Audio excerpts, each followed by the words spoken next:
બોટાદ શહેરમાં ખસ રોડ પર Instagram ID પર ફ્રેન્ડ રિક્વેસ્ટ મોકલવા બાબતે અગાઉ થયેલી માથાકૂટનું સમાધાન કરવા ભેગા થયેલા જૂથો વચ્ચે મામલો વિચકાતા તીક્ષ્ણ હથિયારો વડે હુમલો કરવામાં આવ્યો। આ લોહિયાળ ખેલમાં આશરે 23 વર્ષીય યુવાન હરપાલભાઈ રવુભાઈ ખાચરનું ઘટના સ્થળે જ કરુણ મોત નીપજ્યું છે, જ્યારે અન્ય 2 લોકો ગંભીર રીતે ઇજાગ્રસ્ત થયા છે। ઇજાગ્રસ્તો પૈકી અક્ષયભાઈ ખાચરને વધુ સારવાર માટે ભાવનગર અને સંતુભાઈ બોરીચાને બોટાદની સબીહા હોસ્પિટલમાં ખસેડવામાં આવ્યા છે। ઘટનાની જાણ થતાં જ બોટાદ એસપી ડીવાયએસપી સહિત એલસીબી અને એસઓજી પોલીસનો મોટો કાફલો ઘટના સ્થળે દોડી આવ્યો હતો। બોટાદ એસપીના જણાવ્યા અનુસાર ઇજાગ્રસ્તો હાલ ખતરાની બહાર છે અને હુમલાખોરો પૈકી એકની ઓળખ થઈ ગઈ છે, જ્યારે અન્ય 4 ફરાર શખ્સોને ઝડપી પાડવા માટે પોલીસે ચક્રો ગતિમાન કરી કાયદેસરની કાર્યવાહી હાથ ધરી છે।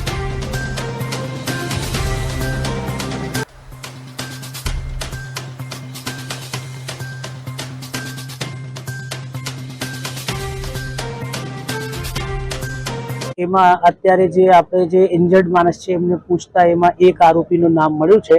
એના સિવાય એ બીજા આરોપી ત્યાં હતા, પણ એ એમના નામ જો ઓળખતા નથી, તો આપણે ટ્રાય કરી રહ્યા છે કે બીજા કોણ છે। એટલે જેને એવું આ મર્ડર કર્યું છે એ લોકોને તાત્કાલિક ધરપકડ કરવામાં આવશે। કેટલાક વ્યક્તિઓ હોય છે અંદાજે? એમાં એ જે ભાઈ જે ઇન્જર્ડ છે એ બતાવે છે કે એમના સાથે 5 માણસો હતા, એટલે ટોટલ 5 માણસોની એ બતાવે છે, પણ અત્યારે એ ઓળખી નહીં શકતા, અત્યારે એક જ ને ઓળખી શકે છે।